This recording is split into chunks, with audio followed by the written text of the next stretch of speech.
Shortly after Carrie Fisher's death, her brother discovered a mysterious note hidden in a desk drawer. Its shocking contents left him deeply shaken, but more on that later. While Carrie Fisher is best known for her role as Princess Leia in Star Wars, her real-life strength and resilience only added to her legendary status.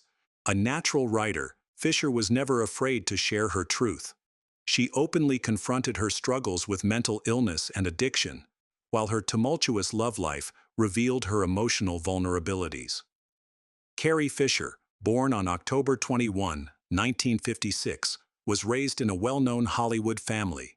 Her parents were the famous Debbie Reynolds and Eddie Fisher, which placed her in the public eye from an early age. However, this glamorous life wasn't what Carrie wanted.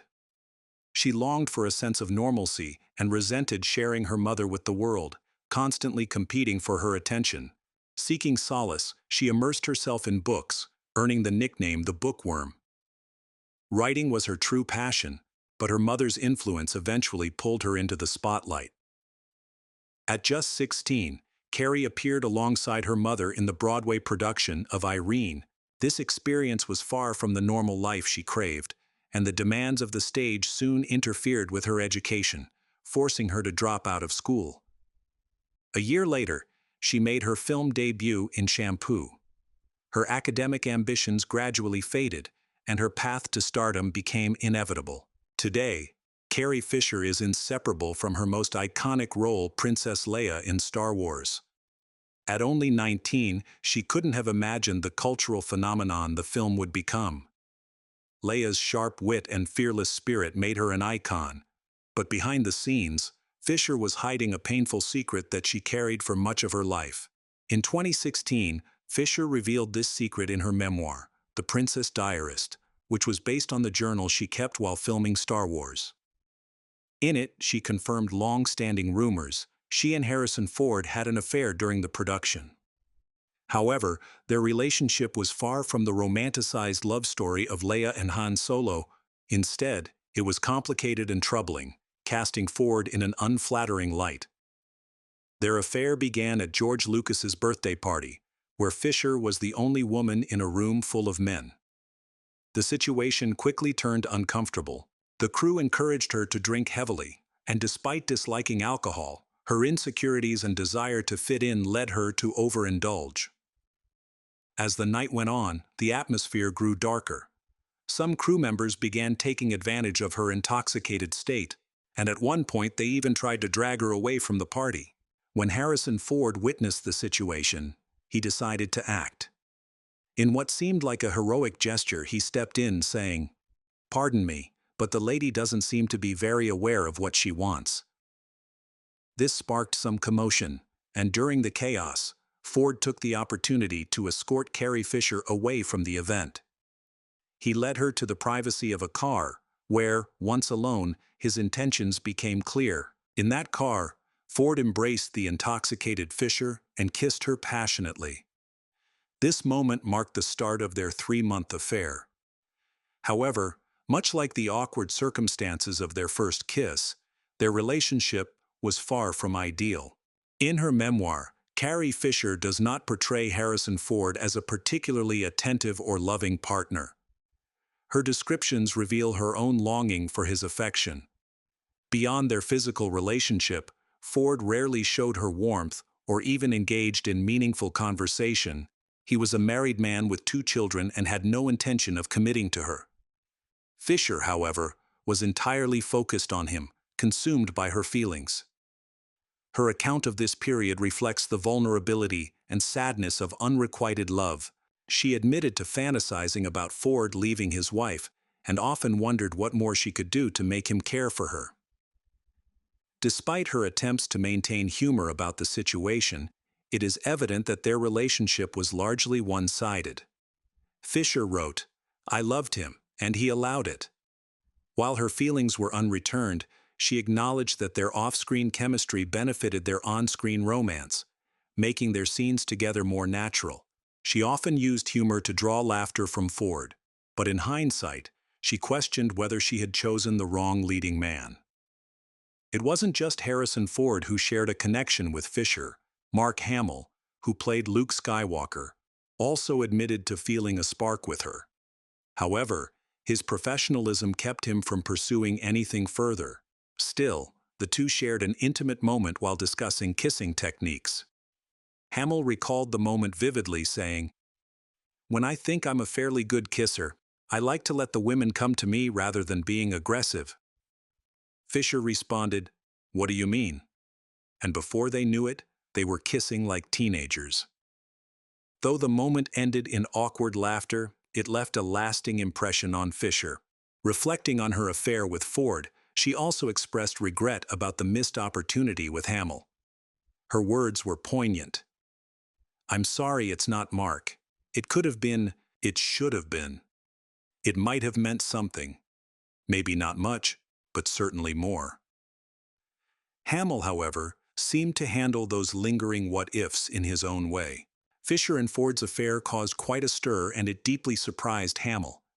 He admitted that if he had known about it back then, his jealousy might have gotten the better of him. However, not everything was negative. Working together on Star Wars eventually led to a lifelong friendship. For Hamill, a romantic relationship with Fisher was never meant to be. He believed she would have been too much for him, saying, "She was too creative, she was too smart, she was just the best." When George Lucas showed Fisher the outfit she would wear in the opening scenes of Return of the Jedi, she thought it was a joke.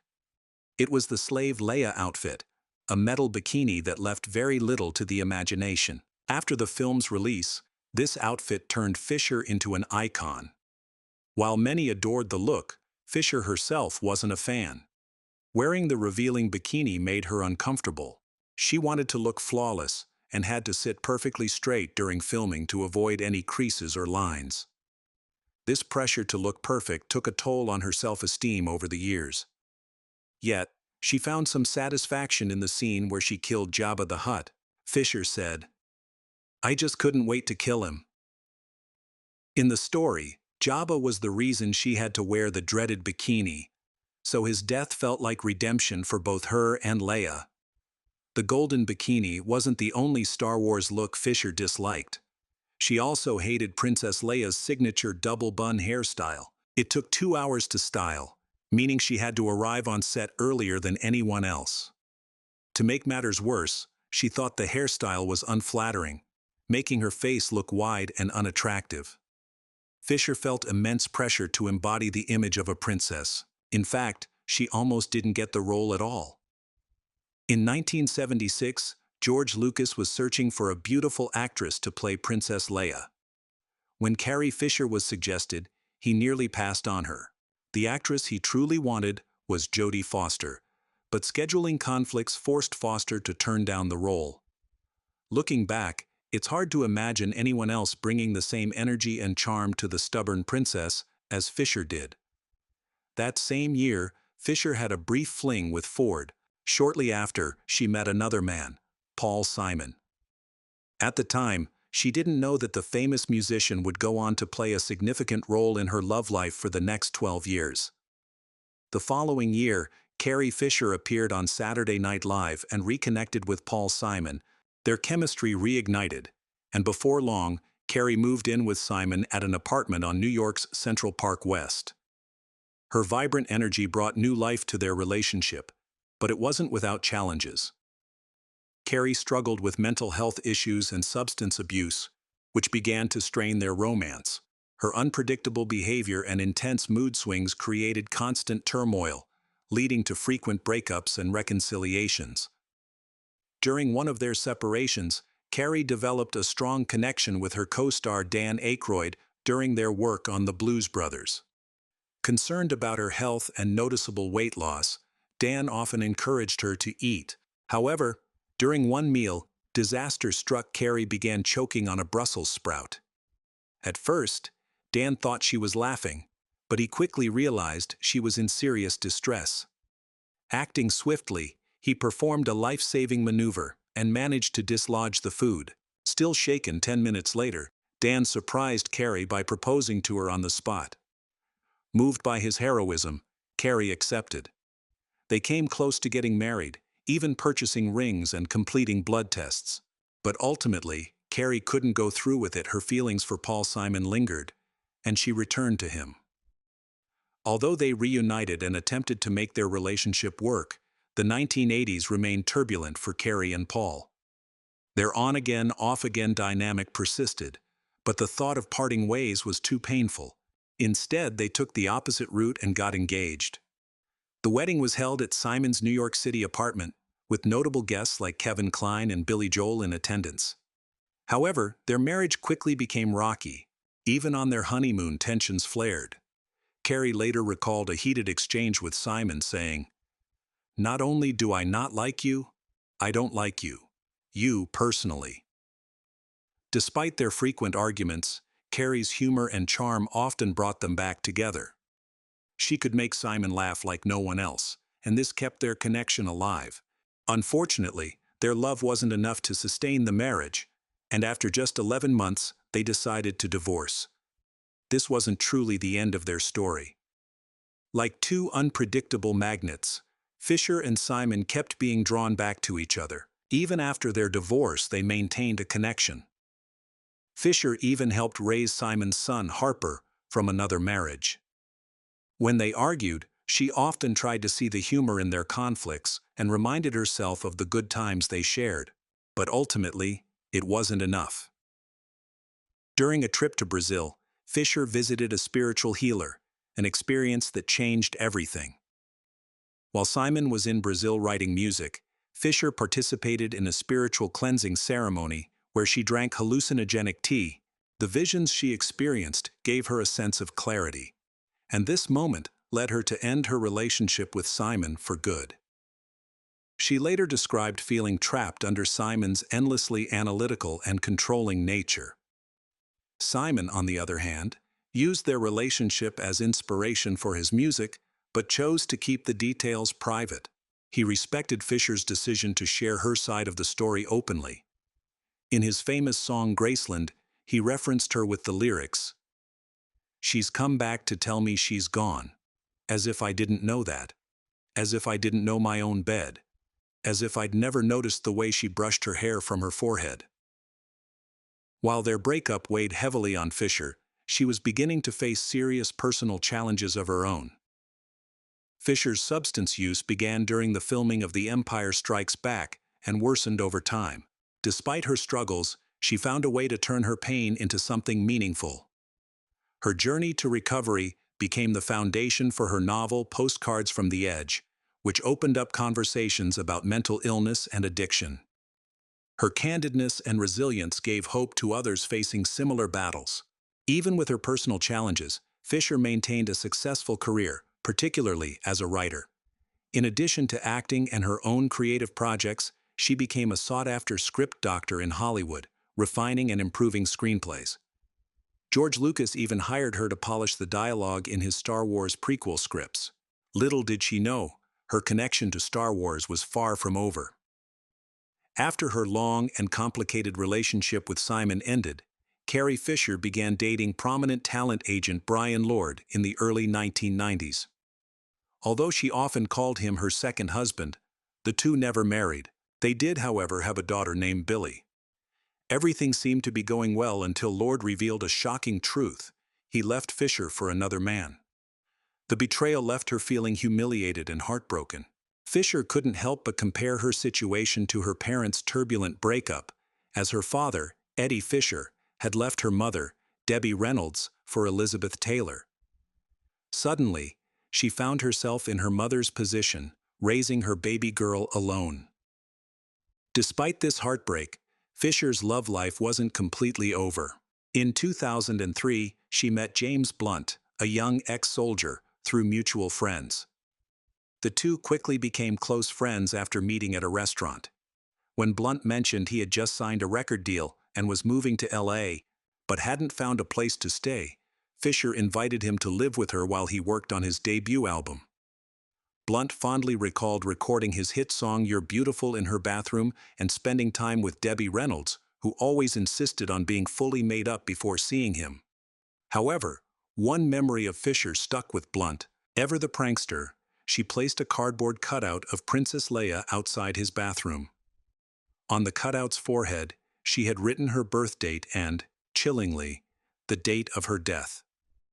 Though Blunt couldn't remember the exact date she had written, he later realized it was eerily close to her actual passing. In 2014, excitement surged among Star Wars fans with the announcement of a new trilogy featuring the original cast. Fisher returned to her iconic role as Princess Leia in The Force Awakens. While she was happy to reprise the role, she felt immense pressure to lose weight for the film. Reflecting on Hollywood's obsession with appearance, she remarked, "I'm in a business where the only thing that matters is weight and appearance. That is so messed up. You might as well say, get younger, because that's how easy it is." By then, Fisher was unafraid to speak out against the unrealistic expectations of the industry. Tragically, on December 23, 2016, Fisher suffered a medical emergency while on a flight to LA. A fellow passenger noticed she wasn't breathing and performed CPR until paramedics arrived. She was rushed to the hospital and placed on a ventilator in the ICU, but her condition did not improve. 4 days later, on December 27, 2016, Fisher passed away at the age of 60. Her brother, Todd Fisher, was devastated by her death. While going through their mother's desk drawers, he came across a torn piece of paper covered in Carrie's handwriting. The note read, "I am dead. How are you? I'll see you soon. I would call and tell you what this is like, but there is no reception up here." Then it says, "Cut. New scene. New setup. New heavenly location. I have finally got the part that I have been rehearsing for all my life. God gave me the part. This is the end of the road I have been touring on all my life." For Todd, the discovery felt like more than a coincidence. It was a bittersweet reminder of Carrie's unparalleled wit and her ability to bring comfort even in the darkest moments.